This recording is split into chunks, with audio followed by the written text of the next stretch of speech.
anin najasi anin nijisi ain najsi bipathin nuni wal jimi wa kasrihima wa bipathin nuni wa kasriha ma'asukunil jimi papihi arba'u lughatin intaha hakshin.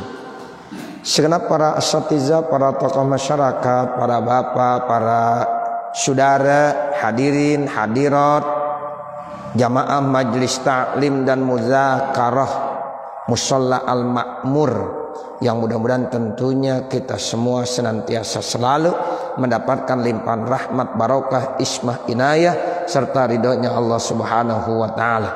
Kita berharap mudah-mudahan dengan sebab kita hadir di majlis ilmu, Allah senantiasa memberikan keredoan buat kita semuanya, sehingga mudah-mudahan segala doa-doa kita, hajat-hajat kita diijabah oleh Allah Subhanahu wa taala. Mudah-mudahan Allah panjangkan umur kita, Allah sehatkan badan kita, Allah luaskan rezeki kita, Allah mudahkan urusan-urusan kita, baik urusan kita di dunia maupun urusan kita di akhirat. Kita niatkan dalam rangka kita ibadah, dalam rangka kita isi kehidupan kita ini dengan amal-amal solih. Amin ya rabbal alamin. Selawat serta salam semoga tetap tercurahkan untuk baginda junjungan kita Nabi besar Muhammad sallallahu alaihi wasallam, dengan ucapan Allahumma salli ala sayyidina Muhammad wa ala ali sayyidina Muhammad. Allahumma salli ala sayyidina Muhammadinil fatih lima ughliq wal khatim lima sabaq nasiril haq bil haq wal hadi ila siratikal mustaqim wa ala alihi haqqa qadrihi wa miqdarihil azim. Materi kita pada kesempatan pagi hari ini melanjutkan bacaan pada minggu yang lalu. Pengarang kitab menyampaikan dengan redaksinya qalluhu anin najasi. Artinya kalau kita mau sholat, badan kita, pakaian kita, tempat kita harus bersih dari najis. Nih najas, kalau cara bacanya ya bifathil nuni wal jim, boleh bacanya najasun. Jadi anin najasi. Wa kasrihi boleh juga dibaca kasrah dulunya, anin nijisi. Nijisi. Ya nijis. Ini ilmu nih, najas, nijis. Nah, begitu bacanya. Kemudian yang selanjutnya ya apa? Kemudian wabipat hinuni wa kasriha. Ya terus ma'asuknil jim, dipathakan nunnya boleh, dikasrokan nunnya juga boleh, tapi jimnya dibaca sukun. Berarti najsun boleh, nijsun boleh. Jadi ada 4 ya lughatnya. Ada najasun, ada nijisun, ada najsun, ada nijsun. Artinya sama najis. Tuh bahasa Arab kaya tuh. Ya baca najis aja bisa ada 4. Najasun, nijisun, najsun, nijsun. Yang kagak boleh apa? Najis, anin najisi, itu salah. Dari 4 lughat dibaca anin najisi, yang salah dibaca gitu. Jadi anin najisi salah. Yang benar anin najasi atau anin nijisi atau anin najsi atau anin nijisi. Jadi 4 gitu ya Bapak Saudara cara bacanya. Fafihi arba'u lughatin, maka di dalam ini ada 4 lughat. Intaha hakshin. Qaluhu pala tasihu sholatu, maka tidak sah salat ai walau nasian au jahilan, sekalipun dalam posisi dia lupa atau tidak tahu. Jadi kalau ada orang sholat badannya kagak suci dari najis, kemudian ya tempatnya tidak suci dari najis, atau ya pakaiannya tidak suci dari najis, baik lupa maupun nggak tahu, itu kagak sah sholatnya. Contoh begini, ada saudara kita misalnya sholat ya, kemudian kita kasih tahu itu ada najis di badan kamu. Ya saya kagak tahu. Itu alasan nggak tahu, nggak sah juga sholatnya. Harus diapain? Diulang. Harus diulang. Kagak tahu ama lupa tetap ya saya lupa tadi pakai baju najis, yang enggak jadi juga enggak sah. Kita pakai celana daleman. Ini celana dalam kita najis. Kita pakai aja. Tujuannya nanti waktu sholat sih kita mau buka. Itu. Pas banget sholat dipakai. Dilupa. Kalau orang lupa kagak inget ya? Iya. Orang lupa kagak inget dari dulu begitu. Ya. Jadi kalau orang lupa tuh kagak inget. Dilupa tuh Bapak Saudara. Pakai celana dalam yang ada najisnya. Udah selesai. Kira-kira setengah jam dia baru inget. Ya Allah tadi saya pakai sholat nih celana dalam saya. Padahal celana dalam saya najis. Saya lupa. Bagaimana hukumnya? Kagak sah sholatnya. Wajib diapain? Diulang kembali. Kalau udah 3 hari wajib dikodok namanya. Karena udah di luar waktu. Kalau masih di dalam sholat lagi. Ya tapi kalau udah ya 2 hari 3 hari ya namanya wajib dikodok. Karena sholat waktu itu ya tidak sah. Walaupun dia kagak tahu, walaupun dia lupa. Tuh penting ya Bapak Saudara, terkait tentang najis ini berat banget masalahnya. Jadi pakaian kita, badan kita, tempat kita yang kita gunakan buat sholat harus suci, harus bersih dari najis. Kalau seandainya kita lupa, kita nggak tahu bahwa kita dalam sholat ya memakai pakaian najis, itu wajib diulang kembali sholatnya, wajib dikodoin. Kalau memang sudah di luar waktu baru ingatnya, ya itu begitu. Wujuduhu au kaunuhu mubtilan. Jadi adanya atau kondisinya itu jadi batal. Jadi batal sholatnya walaupun ya itu lupa atau tidak tahu. Qauluhu ya perkataannya lagi az-zukur al-mazkur ya. Qauluhu al-mazkur. Ya jadi ma'an najasi al-mazkuri fi wahidin minha, begitu kalau di matanya. Yang udah disebutkan ail ladzi la yu'fanahu, yaitu najis yang tidak dimaaf. Kan najis ada yang dimaaf, ada yang tidak dimaaf Bapak Saudara. Kalau najis yang tidak dimaaf berarti itu harus dihindarkan dalam sholat. Kalau kita terkena najis yang tidak dimaaf dalam sholat, baik lupa maupun tidak tahu, tetap sholatnya batal, tidak sah. Tapi kalau najis yang dimaaf tidak apa-apa. Dia najis sih, cuma dimaaf. Ya seperti darah nyamuk. Kan darah nyamuk itu darah najis, cuma karena darah nyamuk sedikit dimaafin. Misalnya ada orang sholat ya kemudian digigit nyamuk, dia matiin, nyamuknya sih dibuang tapi ada darahnya bekasnya, itu ya darah nyamuk yang nempel di baju, di badan atau di tempat kita sholat, itu termasuk makruh, dimaafin.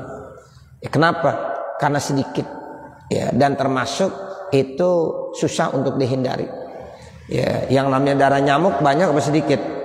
Sedikit. Asalnya juga dari darah siapa? Dari darah manusia. Biasanya nyamuk kalau udah gendut tuh udah kagak bisa kemana-mana, didiem aja, dimati, darahnya keluar nempel di baju kita, itu termasuk dimaaf. Yang penting jangan nyamuknya. Kalau nyamuknya bangkainya itu kagak dimaaf. Ya ada bangkai nyamuk kita bawa sholat nggak boleh, nggak sah. Ya tapi kalau darah nyamuk dimaaf. Kotoran yang dibawa sama lalat itu termasuk dimaaf. Tapi kalau lalatnya mati, bangkainya kita bawa sholat, kagak dimaaf, kagak sah sholatnya. Tapi kalau ada lalat hinggap di baju kita, kita yakin bahwa lalat itu membawa kotoran, di kakinya itu ada kotoran najis, tetap dimaaf. Walaupun najis tapi makfu, karena susah menghindari dari ya hinggapnya lalat di badan, di baju kita lagi sholat. Ya kita lagi sholat dihinggapi lalatnya, biarin aja. Ya walaupun kita yakin tuh tadi lalat bawa kotoran, itu termasuk dimaaf. Tapi kalau bangkai lalat, bangkai nyamuk tidak dimaaf, nggak boleh. Ya kita bawa dalam sholat, itu batal sholatnya. Nah, seperti itu. Nah ini yang dimaksud najis tersebut tidak dimaaf. Karena najis tersebut tidak dimaaf, maka ya tidak boleh ya itu dibawa dalam sholat. Iya. Iya. Kalau ragu-ragu bagaimana? Da'ma yuribuka ila ma la yuribuk. Itu kaidahnya. Tinggalkan sesuatu yang meragukan kepada yang tidak meragukan. Ya, ambil.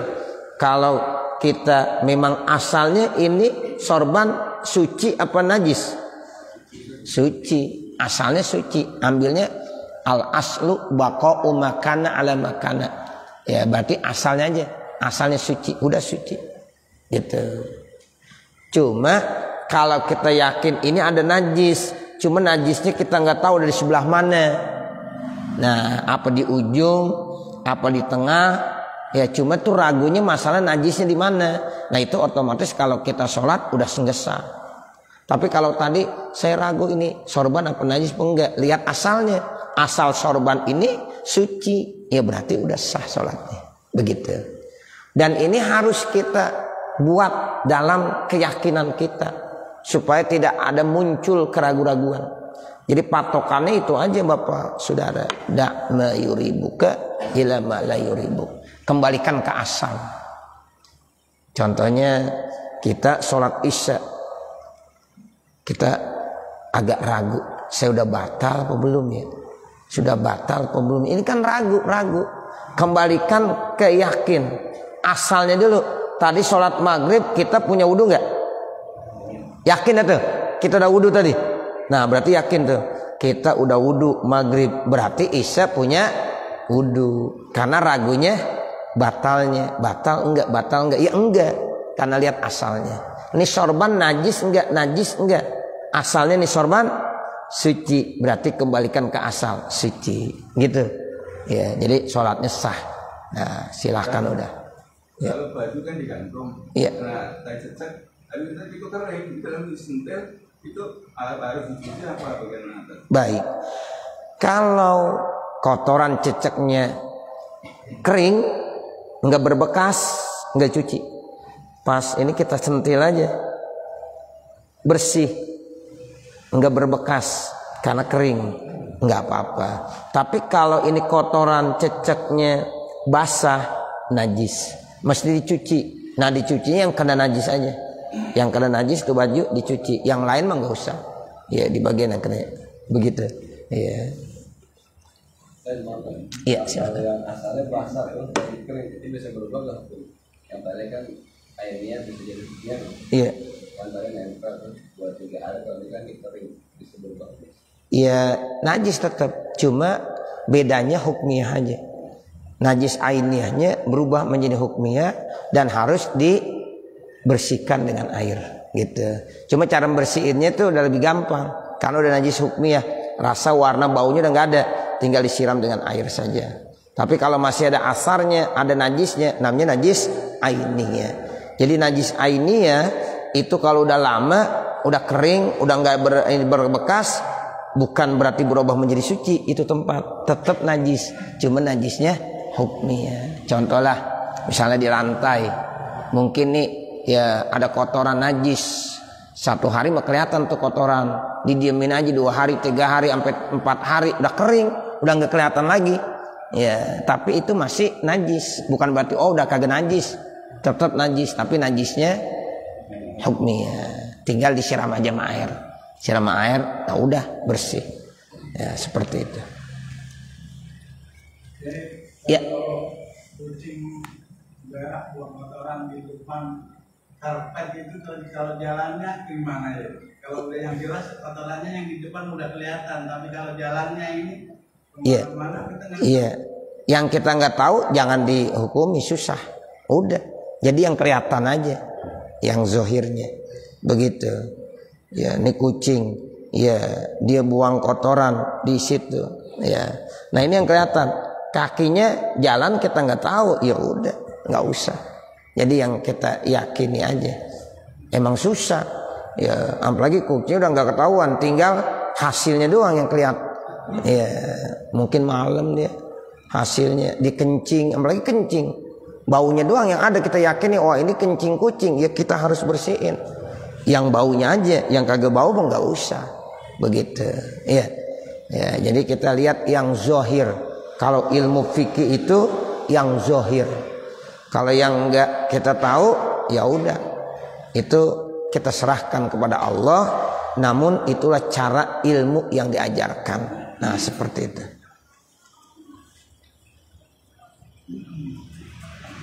Jadi pada tasihu salatu enggak sah salatnya tuh. Qalluhu fi wahidin minha, perkataannya pada satu daripadanya, ais salah satu daripada tiga. Wahia yang tiga itu apa? Al badanu badan, wasaubu pakaian, wal makanu tempat. Itu tiga namanya. Badan kita harus bersih dari najis, pakaian kita harus bersih dari najis, tempat yang kita gunakan buat sholat juga bersih dari najis. Wala yaduru najasun yuhadzihi, dan tidak apa-apa kalau ada najis yang mengepasinya, li adami mulaqati, kalau tidak menempelnya, lahu bagi dia, pasoro maka jadilah ya boleh. Mana contohnya? Kamalau shalla, sebagaimana ada orang sholat ala bisati torpihi, di atas stiker yang ujungnya najasun, ada najisnya, au maprusun, atau emang digelar di bawah ada najis tapi digelar aja, ala ardi najasatin, atas bumi yang najis, fa inna sholatahu tasihu, sholatnya sah. Ya, sholatnya sah. Misal gini Bapak Saudara, kita sholat di sini nih, di sini nih ada najis kering, lah kita ambil aja sejadah, kita taruhin lagi sejadah kita, selama kering sama kering kita boleh sholat di bawahnya yang ada najis tapi atasnya enggak. Nah begitu. Atau ini ada najis tapi kita sholatnya kita kolongin aja, kita kolongin, jadi kita kagak nempelin yang kena najis, kita dikolongin gitu, boleh juga, nggak apa-apa, yang penting kagak nempel di kita, begitu. Ya, jadi kalau di lantai ada najis udah kering, kita mau sholat, nah gampang, ambil aja sejadah, jadi kita adanya di sejadahnya, sejadahnya kan kagak najis. Ya.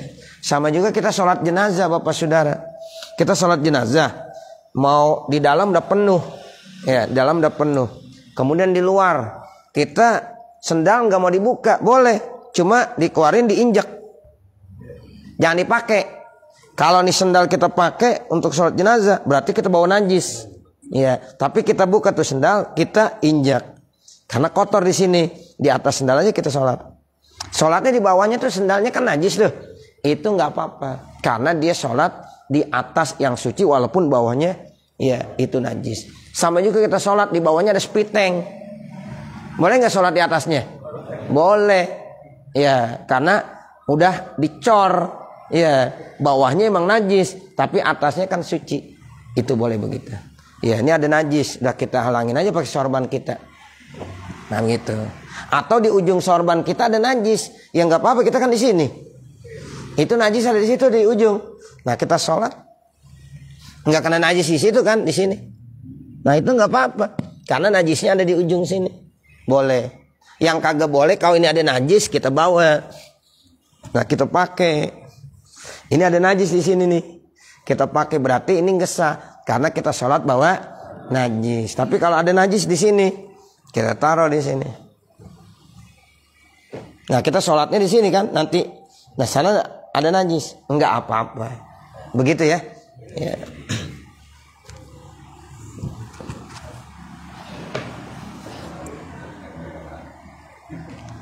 Jadi fa inna sholatahu, ya maka sesungguhnya sholatnya itu tasihu, jadi sholatnya sah. Lakin akan tetapi lau araqa qadamahi, apabila berkeringat, dua telapak kakinya berkeringat, artinya basah tuh dua telapak kakinya, wal tasaqqa, nempel bil bisatil mazkuri, dengan yaitu tiker yang disebutkan tadi yang ada najisnya. Kalau kebetulan kakinya keringetan atau kakinya basah, nempel nginjek di tempat yang najis, ya najis, gitu ya. Ya jadi najis. Tapi kalau kering sama kering kagak, ya. Kalau kering sama kering enggak najis. Wasara muta'alliqan bihi, dan jadilah dia termasuk terkait dengannya. Ya, itu begitu. Adda hamilan, dia itu dikelompokkan membawa najis. Fata betul sholatuhu, maka batal sholatnya. Ilam yapsolhu anhu, pauron jika tidak cepat-cepat dipisahkan secara segera. Walau sholat, kalau seandainya dia sholat ala nahwi saubin mutanajisil asfali, di seumpama pakaian yang najis di bawahnya, warijluhu mubtalatun, kakinya basah, sumaropa kemudian diangkatnya, partapa manhu saubu, maka terangkat juga itu baju, lil tisokihi karena nempelnya, batolat sholatuhu, batal sholatnya, ilam yapsolhu, jika dia tidak pisah cepat-cepat, an rijlihi dari kakinya, pauron secara segera.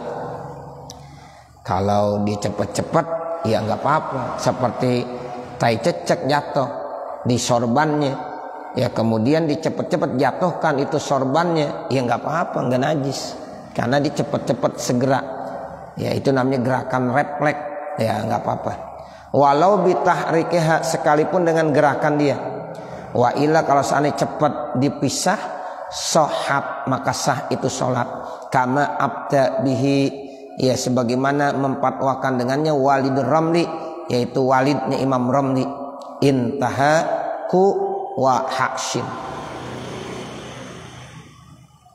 Wadzalika, dan yang demikian itu ain najasul ma'fu, nah contoh najis yang dimaaf, anhu daripadanya, kalluhu kadamil barogis, ini contohnya najis yang dimaaf seperti darah nyamuk, warausiz zubab, seperti kotoran lalat, tuh itu dimaaf itu.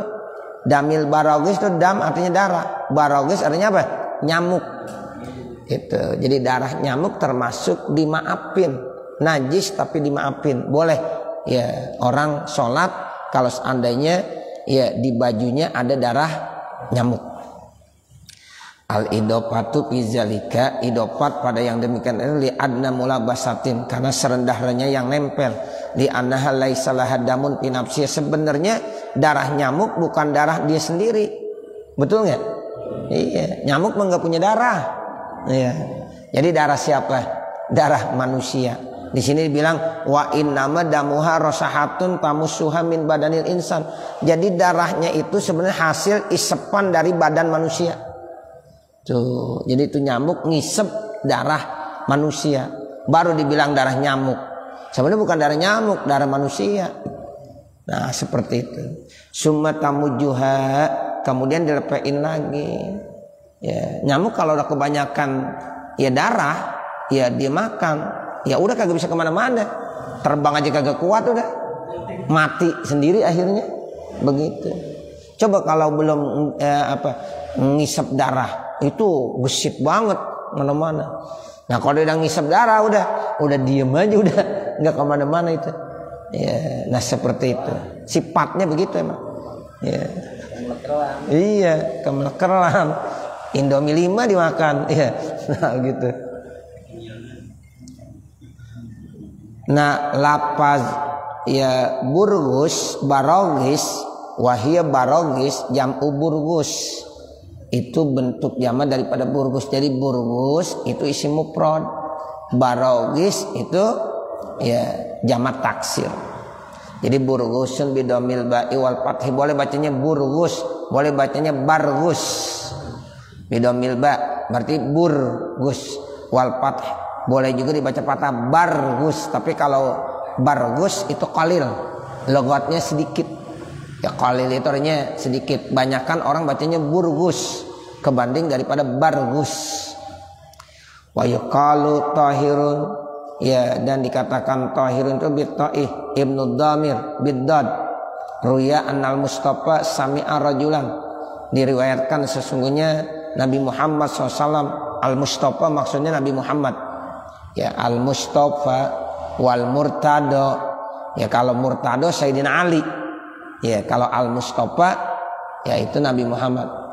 Li khamsatun utfi biha harral waba'il hatimah, al-Mustafa wal murtada wabnahuma wa Fatimah.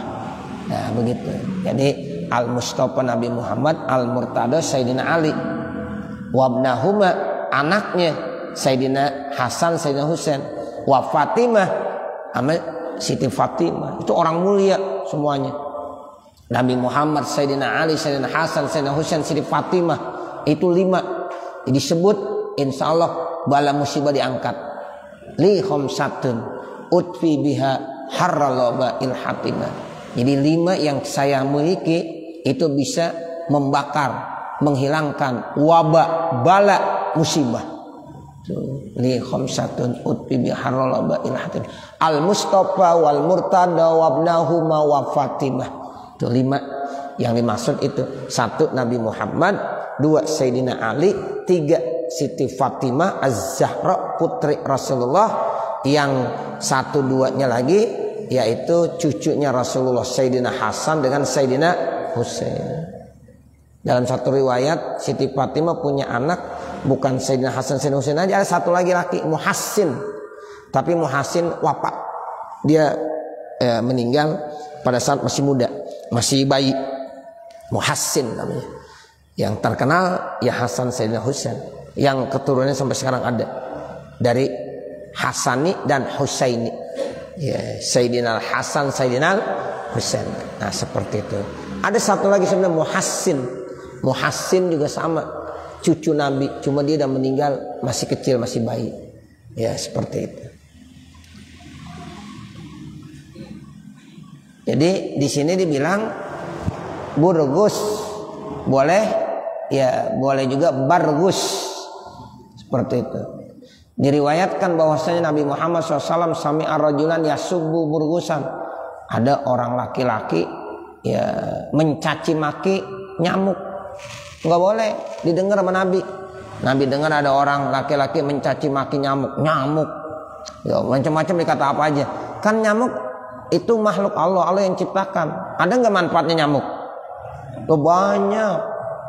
Nyamuk manfaatnya banyak Bapak, jangan dibilang kagak ada.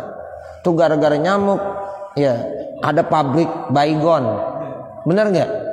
Iya, pabrik baygon, macam-macam obat anti nyamuk ada. Di situ bisa orang pada kerja. Jadi gara-gara nyamuk orang pada makan. Ada bosnya punya mobil gara-gara nyamuk, ya. Punya rumah gara-gara nyamuk. Kaya, tuh Allah yang ngasih. Ya, coba Allah nggak ciptakan nyamuk, tutup pabrik anti obat nyamuk semuanya. Ya, nggak ada tuh yang namanya Sari Puspa, nggak ada. Sari Puspa itu ada karena ada nyamuk. Tuh, makanya ada orang laki-laki ya subuh burgusan mencaci maki nyamuk. Nabi larang, kata Nabi faqala la tasubbuhu, jangan mencacinya. Tuh begitu. Jadi nyamuk aja itu ada manfaatnya. Jadi nggak ada yang Allah ciptakan ini sia-sia. Ya, kalau ente bilang sia-sia itu mungkin ente belum tahu hikmahnya. Pasti ada. Tuh begitu. Jadi semua makhluk yang Allah ciptakan ada. Covid Allah yang ciptakan nggak? Iyalah. Karena kita belajar akidah, semua yang ada itu pasti Allah yang ciptakan. Ada nggak manfaatnya Covid? Loh, banyak banget. Ada yang kaya gara-gara Covid ya. Yo, ada yang kaya sampai sekarang masih pengen Covid aja. Ya, karena dia udah demen sama Covid. Ya, begitu. Tapi juga ada yang sengsara. Iya. Nah, pokoknya semuanya ada hikmahnya semua. Dari Covid banyak manfaatnya Bapak Saudara. Ya. Nah, seperti itu. Ya Allah, dunia tuh gara-gara Covid bisa begitu. Entah itu Covid buatan manusia atau apa, tapi tidak lepas itu dari takdir qadarullah. Ya, ketentuan Allah. Masya Allahu kana wa malam yasha lam yakun. Begitu. Ada hikmahnya, banyak hikmahnya. Nah, seperti itu.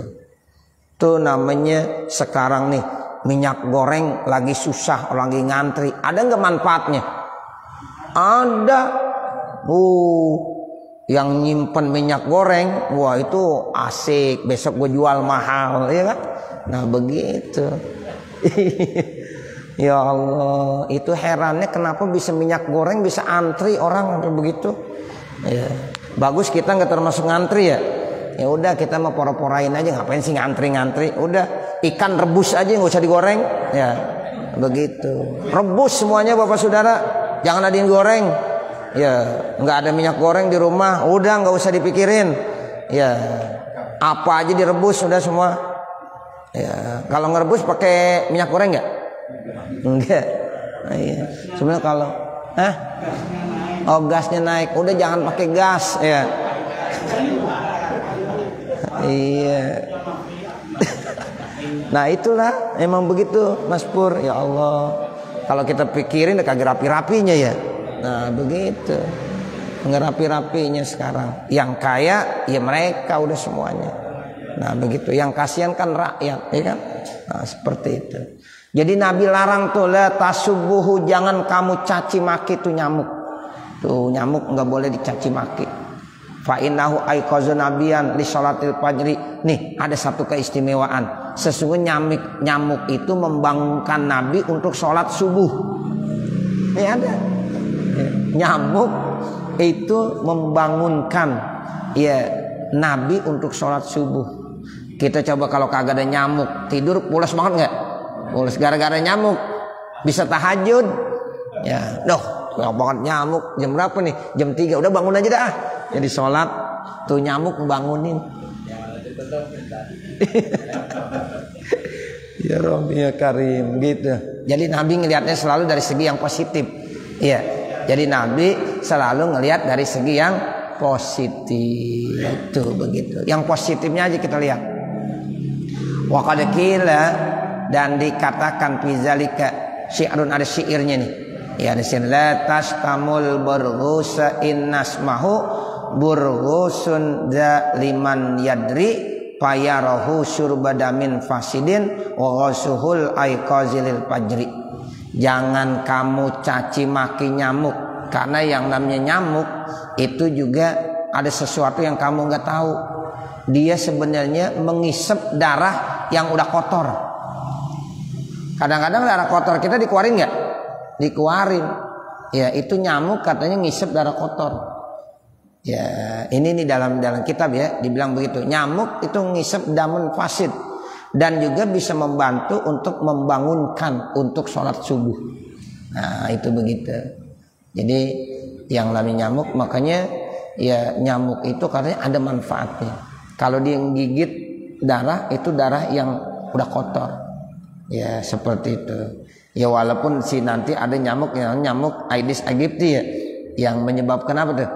Ya demam berdarah. Ya. Nah itu juga wallahu alam, mungkin ada manfaat, ada hikmahnya juga. Ya pokoknya semua yang Allah ciptakan itu tidak lepas ada manfaatnya, sehingga Nabi bilang jangan ya kita mencaci maki nyamuk, nggak boleh. Kalau nyamuk aja nggak boleh caci maki, apalagi manusia. Nah begitu, nggak boleh kita mencaci maki orang. Ya begitu. Ya saya kira sampai sini, nanti baru wa mim Muhammad bil balwa dan seterusnya. Mudah-mudahan apa yang kita baca ada manfaatnya. Amin ya rabbal alamin. Wa sallallahu ala sayyidina Muhammad wa ala alihi wa sahbihi wa sallam. Walhamdulillahi rabbil alamin. Al-Fatihah. A'udzu billahi minasyaitonir rajim. Bismillahirrahmanirrahim. Alhamdulillahi rabbil alamin. Ar-Rahmanir Rahim. Maliki yaumiddin. Iyyaka na'budu wa iyyaka nasta'in. Ihdinas siratal mustaqim. Siratal ladzina an'amta 'alaihim ghairil maghdubi 'alaihim waladdallin. Rabbighfirli wa liwalidayya amin. Bismillahirrahmanirrahim. Alhamdulillahirabbil alamin. Hamdan yuwafi ni'amahu wa yukafi mazidah. Ya Rabbana lakal hamdu wa lakas syukru kama yanbaghi li jalali wajhikal karim wa li 'azimi sultanik. Allahumma shalli ala sayyidina Muhammad wa ala ali sayyidina Muhammad. Allahumma inna nas'aluka ridhaka wal janna wa na'udzubika min sakhatika wan nar. Allahumma shrah lana sudurana wa yassir lana umurana warham amwatana washfi mardana waqdi hawaijana wahtim bisolihati a'malana birahmatika ya arhamar rahimin. Rabbana zalamna anfusana wa illam taghfir lana wa tarhamna lanakunanna minal khasirin. Rabbana atina fid dunya hasanah wa fil akhirati hasanah wa qina adzabannar. Wa sallallahu ala sayyidina Muhammadin wa ala alihi wa sahbihi wa sallam. Walhamdulillahi rabbil alamin. Wassalamualaikum warahmatullahi wabarakatuh.